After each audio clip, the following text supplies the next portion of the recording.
નામો સ્પષ્ટ થઈ રહ્યા છે તેમને આખરે તેમની કામગીરીને ધ્યાનમાં રાખીને અને આગામી પરિણામોને ધ્યાનમાં રાખીને ચોક્કસપણે સમાવિષ્ટ કરાયા છે અને આ તમામ બાબતો પર ચર્ચા કરીશું. જાણીતા જે રાજકીય વિશ્લેષક અજયભાઈ ઉમટ આપણી સાથે જોડાયા છે. અજયભાઈ, આપનું ખૂબ ખૂબ સ્વાગત. અને તમામ પરિસ્થિતિઓનું આકલન કરવા માટે અમારા ટીવી9 પોલિટિકલ એડિટર કિંજલ મિશ્રા પણ આપણી સાથે જોડાયા છે. કિંજલ, સૌપ્રથમ આપની પાસે આવી જાઉં છું. તમામ નામો એક બાદ એક સ્પષ્ટ થઈ રહ્યા છે. નામોને ધ્યાનમાં લેતા આપને શું લાગી રહ્યું છે? કઈ રીતે આ નામોની આખરે પસંદગી થઈ હશે અને આગામી પરિણામોને ધ્યાનમાં રાખીને આ તમામ નામો કેટલા મહત્વપૂર્ણ જણાઈ રહ્યા છે? કિંજલ.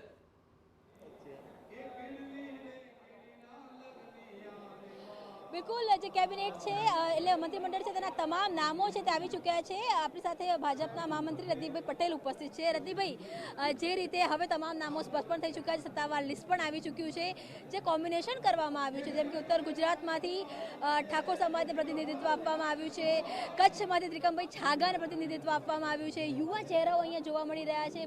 પહેલી વાર એવું થઈ રહ્યું છે કે 2 થી વધુ મહિલાઓ છે એને પ્રતિનિધિત્વ છે. કઈ રીતે આ આખું મંથન ચિંતન થયું હતું અને બીજા એવા ફેક્ટર છે કે જે હજુ પણ ધ્યાનમાં આવશે? ભારતીય જનતા પાર્ટી પહેલી વાત તો એ છે કે કાર્યકર્તાઓની પાર્ટી છે અને કાર્યકર્તાને આ પ્રકારનું પ્રાધાન્ય હંમેશા આપવામાં આવતું હોય છે. આપે કહ્યું એ પ્રકારે વિવિધ વિસ્તાર, વિવિધ સમાજ, યુવા, મહિલા, એ પ્રકારની વ્યવસ્થા પહેલેથી જ ભારતીય જનતા પાર્ટીમાં થતી આવી છે અને એ જ આધાર પર ગુજરાતનો સર્વાંગીણ વિકાસ આ બધા નવા મંત્રીમંડળના સભ્યો શપથ લઈ અને કરે એવી બધાને શુભેચ્છાઓ. આ નવું જે મંત્રીમંડળ છે, કેમ કે ચોક્કસ 2 વર્ષ પહેલા મંત્રીમંડળ બન્યું છે, શું અપેક્ષાઓ અથવા તો કયા વિઝન સાથે મંત્રીમંડળ બનાવવામાં આવ્યું છે? જો આમ તો ગુજરાતમાં માનનીય નરેન્દ્રભાઈ જ્યારે મુખ્યમંત્રી હતા ત્યારે એમણે વિકાસની રાજનીતિની શરૂઆત કરી અને આ વિકાસની રાજનીતિના આધાર પર ગુજરાતનો સર્વાંગીણ વિકાસ, ગુજરાત મોડેલ દેશે એને સ્વીકાર્યું, અપનાવ્યું. 2014માં વડાપ્રધાન તરીકે માનનીય નરેન્દ્રભાઈએ દેશનું સુકાન સંભાળ્યું અને એમણે એ વખતે નવા ભારતની સંકલ્પનાથી, આત્મનિર્ભર ભારતથી આજે વિકસિત ભારત માટેની સંકલ્પના જ્યારે વ્યક્ત કરી છે ત્યારે દેશના વિકાસમાં ગુજરાત ભૂતકાળમાં પણ ખૂબ મહત્વપૂર્ણ રીતે કામ કરી રહ્યું હતું. આવનારા સમયમાં પણ એ જ પ્રકારે દેશના વિકાસમાં ગુજરાતનું મહત્તમ યોગદાન રહે એવું બનવાનું છે.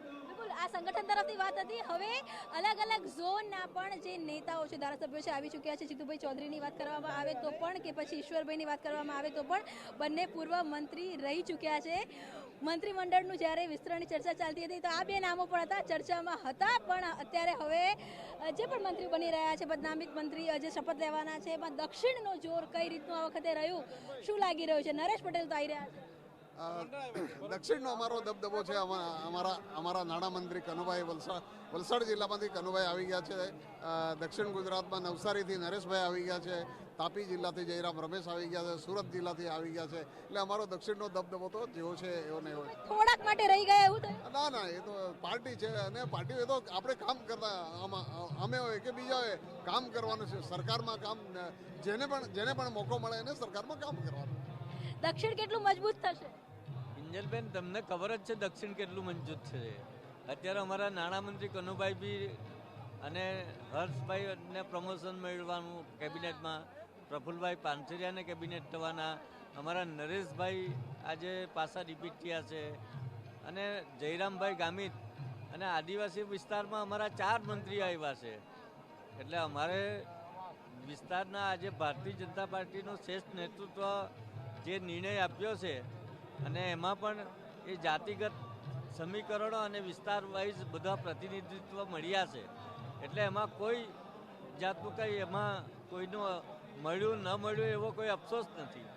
કે 2 મોટું જે પ્રતિનિધિત્વ છે તે અહીંથી મળી રહ્યું છે. કેમ કે જ્યારે હર્ષ સંઘવીની વાત કરવામાં આવે છે ત્યારે હર્ષ સંઘવી અને તેની સાથે પ્રફુલ પાનસરિયાનું કેબિનેટ બર્થ આ તરફ જોવા મળી રહ્યું છે કે જે કચ્છના જે ધારાસભ્યો છે તે પણ અહીંયા પહોંચી ચૂક્યા છે. એક સ્વાભાવિક છે, ખુશીનો માહોલ હોય છે.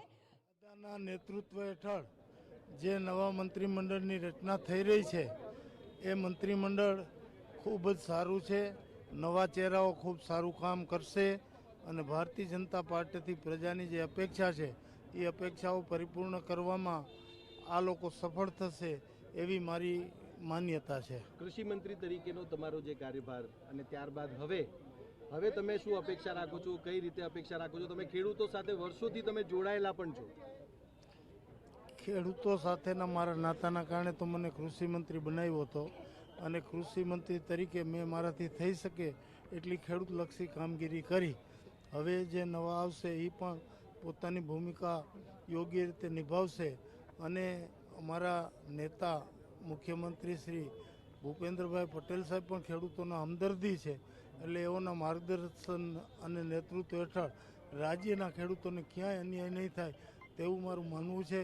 અને દેશના યશસ્વી પ્રધાનમંત્રી શ્રી નરેન્દ્રભાઈ મોદી તો ખેડૂતોની આવક ડબલ કરવાના સંકલ્પ સાથે જ્યારે કામ કરી રહ્યા છે, ત્યારે કેન્દ્રની અને રાજ્યની ભારતીય જનતા પાર્ટીની સરકારો ખેડૂતોના ઉત્કર્ષ માટે શક્ય એટલું કામ કરશે એવું મારું માનવું છે. રાઘવજીભાઈનો રોલ શું હશે હવે? રાઘવજીભાઈનો રોલ પાર્ટીના સનિષ્ઠ કાર્યકર તરીકેનો હશે.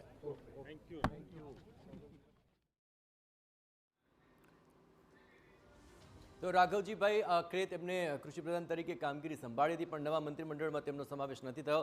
અજયભાઈ પાસે જે અજયભાઈ, આખરે જો તક અને સંખ્યાની દ્રષ્ટિએ જોઈએ તો સૌરાષ્ટ્રનું જે પલડું છે તે ચોક્કસપણે ભારે લાગી રહ્યું છે, પણ પોર્ટફોલિયોની દ્રષ્ટિએ દક્ષિણ ગુજરાતનો દબદબો ચોક્કસપણે લાગી રહ્યો છે. પણ છતાં પણ જે 26 નામો હવે સ્પષ્ટ થઈ ગયા છે, કઈ કઈ બાબતો છે જે આ નામો સિલેક્ટ કરવા માટે ધ્યાનમાં લેવાય હોય તેવું સ્પષ્ટપણે અત્યારે લાગી રહ્યું છે? અજયભાઈ, જો સૌરાષ્ટ્રનો દબદબો એટલે તમે જુઓ કે 1/3 છે સૌરાષ્ટ્રમાંથી છે. બિલકુલ બરાબર છે. આ 25માંથી તમે જુઓ તો 8 જે છે એ સૌરાષ્ટ્રમાંથી છે. અને ગોપાલ ઇટાલિયા ઇફેક્ટ જે છે એ અને બોટાદની જે ઘટના બની, જે કિસાન આંદોલનની વાત ચાલી રહી હતી ને એને કારણે આ કપાસની અંદર જે કડદા પદ્ધતિ હતી કે કિસાનોને જે પાક વીમા યોજના કે ન્યૂનતમ જે મિનિમમ જેને આપણે કહીએ છીએ ને ટેકાના ભાવો નહોતા મળતા, એ બધો જે નારાજગી હતી એને કારણે મને એવું લાગે છે કે બેલેન્સ કરવા માટે આ લીધું છે. કાંતિ અમૃતિયાએ ગોપાલ ઇટાલિયાને પડકાર ફેંક્યો હતો, એટલા માટે પણ કદાચ એમનો સમાવેશ થાય કે એક ફાઇટર એવો જોઈએ. બીજી બાજુ ભાવનગરમાંથી તમે જુઓ કે જીતુ વાઘાણીને પાછા લઈને આવ્યા છે. જીતુ વાઘાણી પહેલાં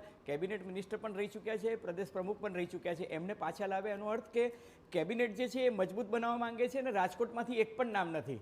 કુંવરજી બાવળિયાને જે લીધા છે એ કોડી ફેક્ટરને કારણે લીધા છે. એટલે તમે જુઓ કે મંત્રીમંડળમાં છે ને જ્ઞાતિ આધારિત સંતુલન જે છે વધારે જાળવવાની કોશિશ કરી છે. તમે દક્ષિણ ગુજરાતની જે વાત કરી રહ્યા છો, દક્ષિણ ગુજરાતમાં પણ આદિવાસી વિસ્તાર જે છે એને વધારે પ્રભુત્વ આપવામાં આવ્યું છે.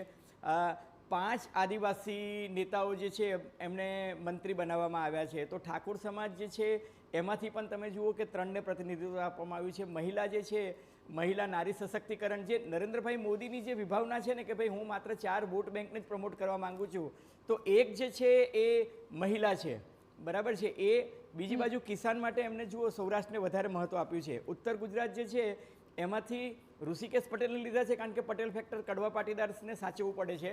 પરંતુ જુઓ બળવંતસિંહ રાજપૂતને હટાવીને એની જગ્યાએ રીવાબાને લીધા છે. એટલે ક્ષત્રિય સમાજનું પ્રતિનિધિત્વ એક રહ્યું છે, પણ સાથોસાથ મહિલાનું જે છે એ સંતુલન થઈ ગયું છે.